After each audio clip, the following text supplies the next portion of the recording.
Torah Or Miketz, page Lamed Aleph.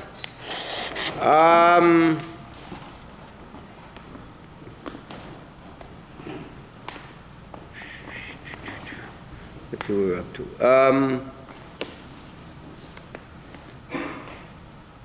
About 10 lines from the top of the page. Okay, now the Rebbe was explaining the butler and pare are both lofty levels.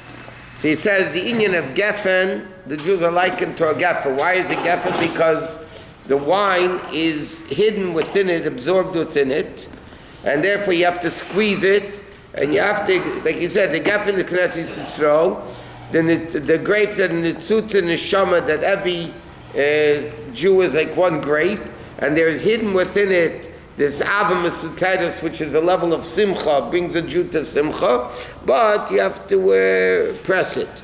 So he says, okay, we start 7 lines in the top. Kach, just like a grape, in order to get the wine, you have to squeeze it. The only way you can reveal the hidden Ava that a Jew has,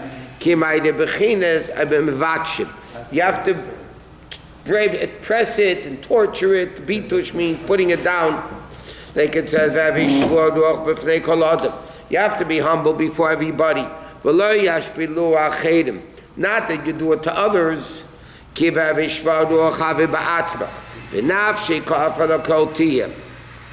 Like the skufa, like the threshold of the house, this is what we're up to.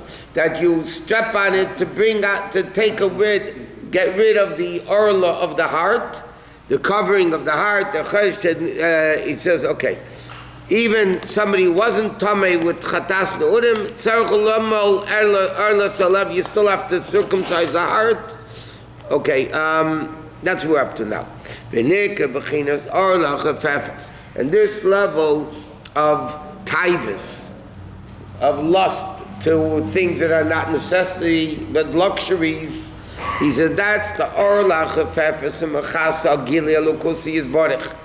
They're the orla, the foreskin that covers on the revelation of Hashem, because like it says, like we're learning the whole time, how can you love Hashem if you're loving world too much? They're contradictory. So he says, the removing of the orla, he says, removing all the luxuries and the non-necessities of life. There shouldn't be any concealment of Hashem. In other words, it shouldn't be like by the grape, you have the klipa, the peel of the grape covers the wine. So you have to get rid of that klipa, and shouldn't be any matzach mavdil.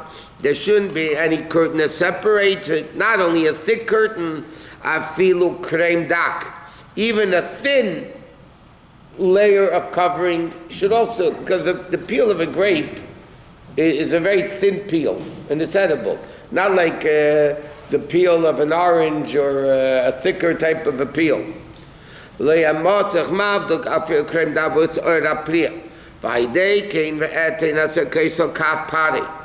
it says, Al Kapayim Chikasicha, and he commanded him, which is the level of davening. He says, Pari B'Kedusha, the Pari of Kedusha, because we learned everything that's in Klippa exists in Kedusha, everything in Kedusha exists in Klippa. So just like Pari B'Klippa is Klippa Kasha. You know, we learned all this already. Okay, we started already next. Okay, the bottom line is that you have to be mamshech, the kais al kaf pari, you have to reveal this level of anovim, this level of kedusha, all the way down. And pari is all the highest levels of kedusha need to be brought down. Okay, let's start the next paragraph. Not everybody merits. Rak Yishaleh says the Yishalev Simcha, meaning Mi Shalach B'derech Yoshe Kol Yom. Who can merit the level of Simcha, which is Yayin Mesamach, is only Yishalev Simcha. Ach Mi Shepagam Derachav. But somebody who blemish, V'nit Me B'chatas N'urim, who sinned with his youthful sin, He He's impossible for him to be concentrating on tefillah. Why? Okay? So then, because you have a lot of foreign thoughts that, if you're so into lusts and temptations and desires, so of course that's what you're thinking about. You think about what you're into. We learned many times, you could have a guy could learn 10 hours a day. Yeah? That doesn't mean he's necessarily into the learning. How do you know what he's into? When he closes the book and he walks in the street, what falls into his head? That's what you can tell if the guy can learn 10 hours a day, but he closes the book, walks in the street, every shtus falls into his head. That means he's not in the learning, he's in the shtus. Therefore, the advice is, how do you get this level? He says, ki yesh e bechinas yayin, there's another level of yayin that's called yayin ha-mishakir, wine that makes you drunk.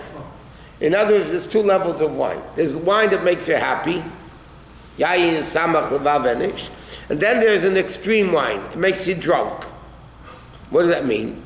Like it says, kenu sheichol le'ovid v'yayin l'mori nefesh yishta v'yishkach reisha. Like it says, if a guy has problems, give him wine. You get drunk. Basically, you forget your problems. You don't get rid of the problems. You just forget them temporarily. But then you got other problems. Kamay medazal kayaruki bezdin. When it says that when Bezdin killed somebody, punishment. Before they killed him, they gave him a cup of strong wine to drink. He should, not feel too much. They can handle the pain of death. So, what does that mean? Therefore, same thing in Kirishma before going to sleep. We say over there the Yotzen, that if I did this Avera, that the Skila, Sreifa, Hedek, and Chanek. Misha writes a couple of Dalad Mises Bezdin. Like it says, Nusachar Hazi Ivrizal. In Paganti base, you wouldn't get Skila. But Frak Shere Batman Shaliber Metutum Kirber. When a person sees that his heart is what's called in Yiddish verstoppt, blocked, that nothing goes into it. That's the level of Skila, Shuchai Bevade. Or the Belibre Ber Mesavlet Vorm Asurim, which is the level of Seifta. The Rebbe is explaining like this. You have Skila, Sreifa, Hereg, Chanek. The guy says, if I did an Aveir of Skila, Sreifa, the four corresponding with the four letters of Yudke Vavke. Right? So he says, what's the spiritual level of Skila? Skila, a stone. They didn't stone you, but they put a stone on you, right? That's the thing, if your heart is blocked like a rock, that nothing penetrates it. Or when your heart is desiring forbidden things or even things that you don't need, that's the level of Sreifa. You get burnt. Every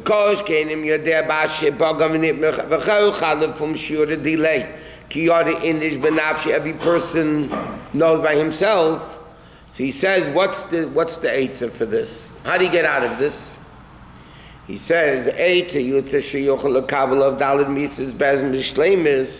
should be drinking a cup of wine that makes you drunk.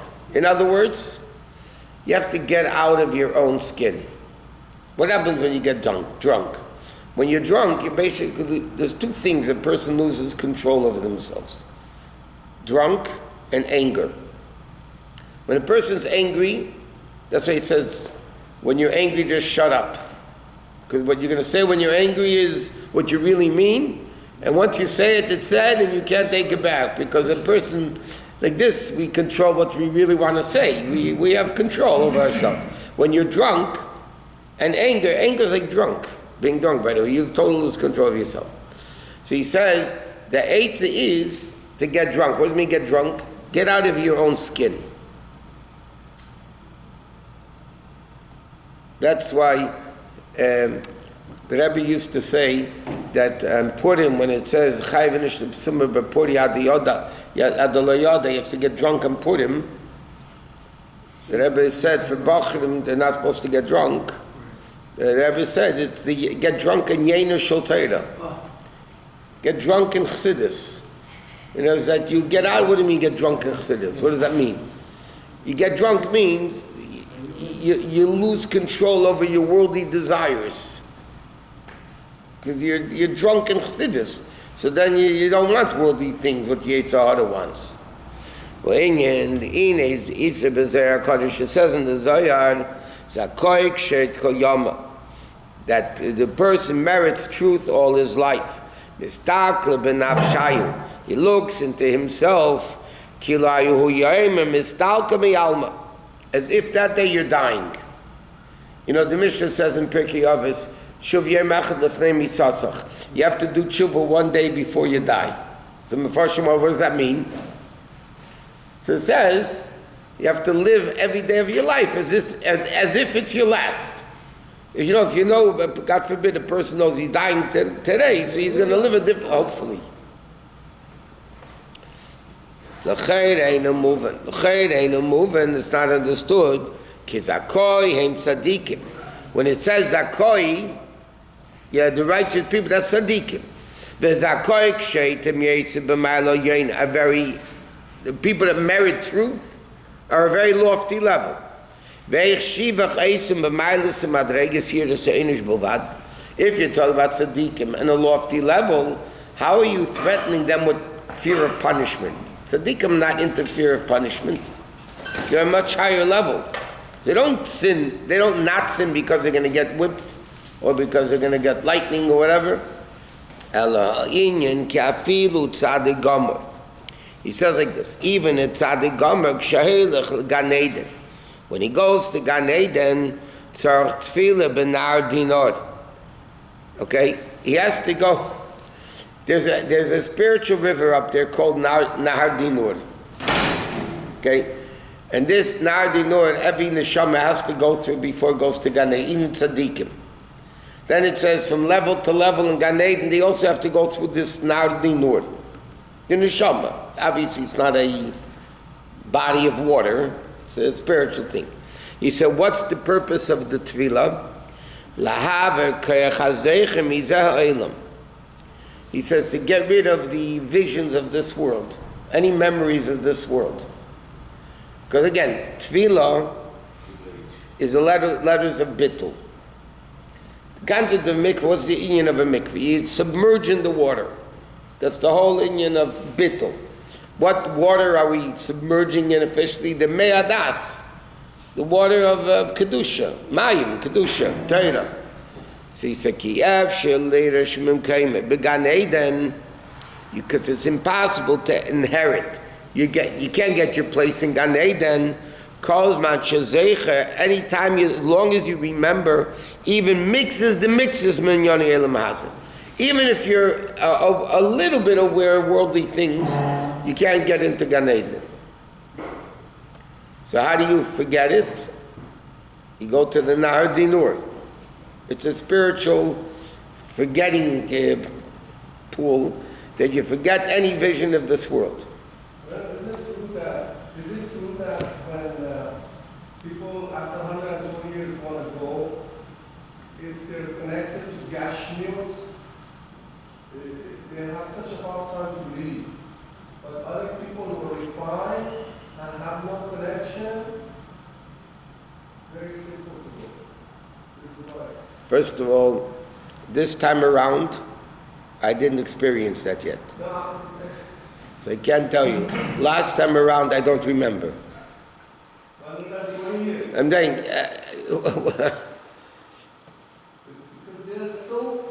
because a person who's spiritually refined knows that life is just beginning when you go to Gan Eden. This life, death, is only an end of this physical coarse life. It's the beginning of a new life. Right? Okay. Like the Rebbe said countless times, that Shlomo Melech writes that the purpose of death is not for the nifter. The nifter is in a better place. So what's the concept of mourning for somebody who dies? If they're in a better place, what are you mourning for? The answer is not the mourning for the person who died. It's the realization that the people that are alive don't live forever either, and therefore shape up before you shape out, like they say. So that's it. It's not not only when you first time you go to the Gan Eden, when you go Michael al Choyel, Midechaydes b'Shabbat, Midshabbos b'Shabbat, Yovei kol basel ishtachos lefane. Every Chodesh, every Shabbos, tzarchei tefillah b'nar dinor. Achar, you need another tefillah. L'shger gam hasaga she'isik Gan Eden atachton v'elyon. Even to go to a higher level, you have to forget the lower level. It's all, that's why it's brought down. There's an aliyah for the neshama, Shabbos, Rosh Chodesh. The halachic, according to Kabbalah, it says you don't visit graves on Shabbos or Rosh Chodesh and things like that, because the neshamas are not there. They're just going up a higher level. So they're not present at the grave site, so to speak. Shabbos afternoon, maybe, I don't know. And this is what a person needs to realize. In Gan Eden, which is nanim, Miziv Ashchina is only a ziv. So he says like this. Think to yourself like this. Gan Eden is only a ray of the Shechina. Yet to get a ray of the Shechina, I need to go to Nar Dinor and get rid of all these. So how much more so? If you come to connect to the essence of Hashem, right? Says better no longer how much more so you have to do it. In other words, if you want to connect to Hashem, it says there were Chassidim of yesteryear. They would say clearly, why am I not into Gashmistic food? Why am I, all these things don't mean anything to me? They said because they want to be able to understand Chassidus better. So how can you understand godliness if you're fagrept, if you're coarse, if you're low? How can you understand godliness if you're into food and everything else? It's a contradiction. So he said, what? He says, think to yourself, if to go to Gan Eden, which is only a ray of the Shechina, I need to get rid of all this, the Nar Dinor stuff, even from Gan Eden and Gan Eden I need it. That means from one ray to a higher ray. How much more so if you want to connect to the essence of Hashem, you got to get rid of all this stuff. And he says like this, V'nei yesh b'chinas Nar Dinor achad, l'mato. There's another Nar Dinor down here. Hanasim meziyusin shel Chayis HaKodesh. He says, when the Chayis HaKodesh, the Malachim also created from the sweat of the, whatever, it's all spiritual obviously. The sweat of the Malachim called Chayis HaKodesh, their sweating also creates a Nar Dinor. Pish Chayis HaKodesh aval yein level yain mesamach. V'zeyosan u'apseil shalahem the junk. Shebishtaush so aval l'makim namach ma'id. When this ava comes all the way down, nasa shmarim apseil b'ridasan leila mazeh chumri. Okay, so he says like this: V'zeis yasim adam alibe. This is what a person needs to realize. B'chinas hayirida yeshiyar da mata ma'id. How low the person fell. His heart will become embittered. And they'll cry out al Hashem, like the pasuk says in Tehillim.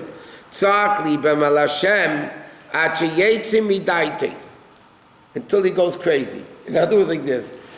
What was he saying before? In order to get out of this, to come to the real yayin, hamisamach, you have to get yayin hamishakar sometimes. If you really feel alone, yeah? So he says, what does it mean in the spiritual sense? When you get drunk, you go out of your box. You're not in your right mind. So he says, what does it mean? What do you mean you have to go out of your mind? You have to get out of your box from worldly taivas and temptations and all that, and implant his mind in the bitterness of his soul, that he'll forget everything that he's into. When you're drunk, you forget your worries. He says you have to, the spiritual drunk over here is you forget your taivas of this world. He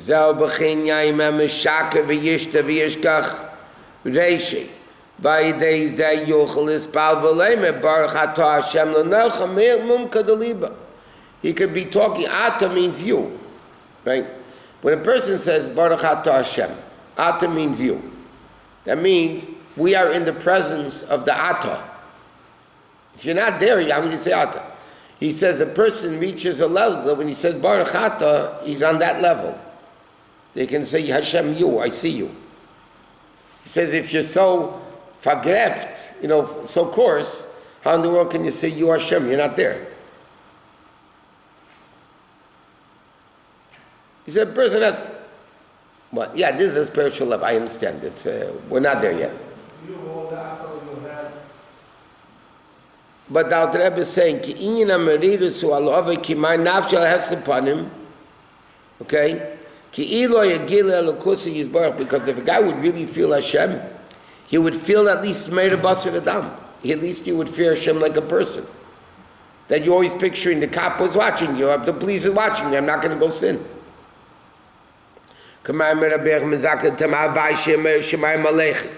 Therefore, Yosef al Hashem, when he returns to Hashem, Yevakish Gili Alukusi is Baruch Mumka Deliba. You should daven to Hashem from the depths of the heart. He says very simple. A guy could be learned, could be a holy guy, not holy. But if they're into Gashmi, it's a contradiction to Alukus. That's a klipa, that's not allowing Alukus. Because you can't have Avas Elam of world, and Avas Hashem together. They're contradictory. So how do you get that level? So you have to get drunk. In other words, you have to forget where, forget where your present level. Okay. Well, Gashmi to spend for Jewish things is okay. Is that what we're talking about? No. Oh, who are you fooling here? So like the Rebbe Marash said, the only one to fool and to fooling is himself. So is it a big trick for a fool to fool a fool? And what's the big thing? You fool. Again, the Gemara at the end of Ksubis, when Rabbi Yehuda Nasi died, on his deathbed. Okay, it's Rabbi Yehuda Nasi on his deathbed. You can matter what level he's at. He picked up his etzba and he swore on his deathbed, I didn't enjoy this world, not even a tiny finger's worth. Yeah? Rabbi Yehuda Nasi was super wealthy. The stable boy, the Gemara says, the stable boy was richer than the king of Persia. Rabbi Yehuda Nasi's stable boy was richer than the king of Persia. Okay? How in the world can a Rabbi swear on his deathbed, he had the best, the Gemara says he had the best foods on his table all year round. It was, because he utilized it only for Kedusha. There was no self-enjoyment there. His wealth was used to organize Mishnah when he gathered all the Talmidei Chacham in his generation for whatever long years it took, and he supported them and he wrote the Mishnah. When Rabbi Yehuda Nasi had a relationship with Antoninus for the benefit of the Jewish people, so he used his wealth. Yeah, but not me and you. Or not me. So what are we fooling here? You can think about it. It's not a bad thought. But think about what? Think about that is the reason reason for the gesture that we can strive for it. We can. Yeah, it's a good cop-out. I've heard that already. Is HaKadosh Baruch Hu created all this thing for us not to enjoy and not to... Why did he create ice cream if we are not supposed to dwell in it and enjoy it? He's not talking here about not eating ice cream and not having... the Gemara says, Isha no, bayis no, kelim no, machivim daito shalodim. The Gemara says, a beautiful wife, a beautiful home, beautiful utensils, broaden the mind of a person. But the question is, again, are we living to eat or are we eating to live? That's the difference. If we live to eat and live to have a good time, yeah, that's what he's talking about here. Not talking, especially on our level, I mean, Al Rebbe's time, Chassidim Taka, we're on this level.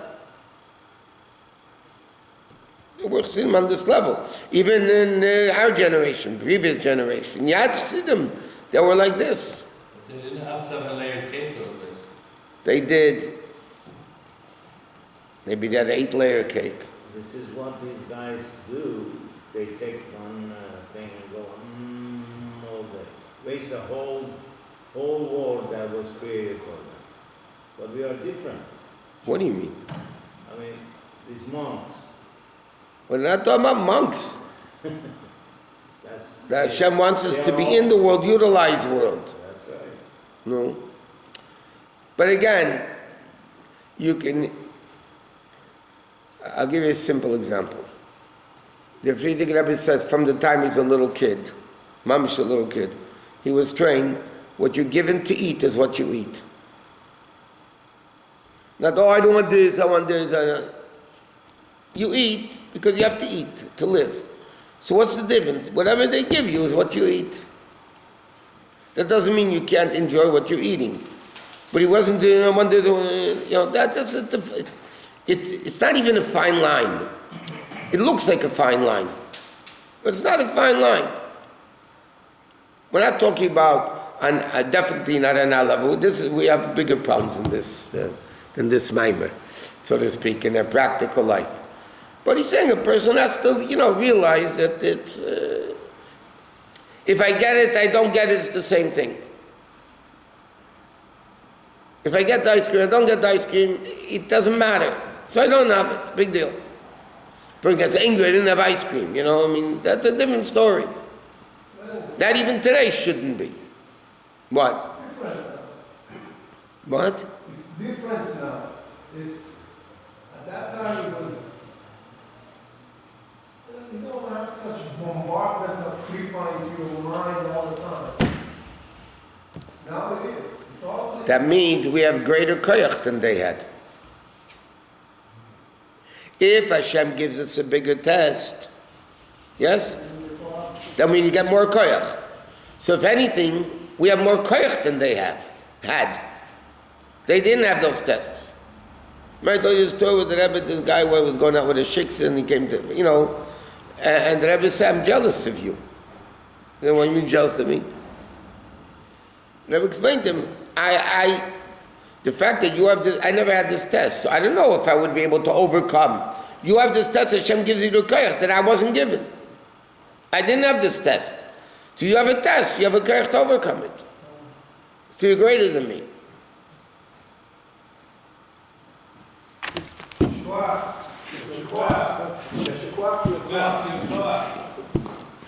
It's a to my ice cream.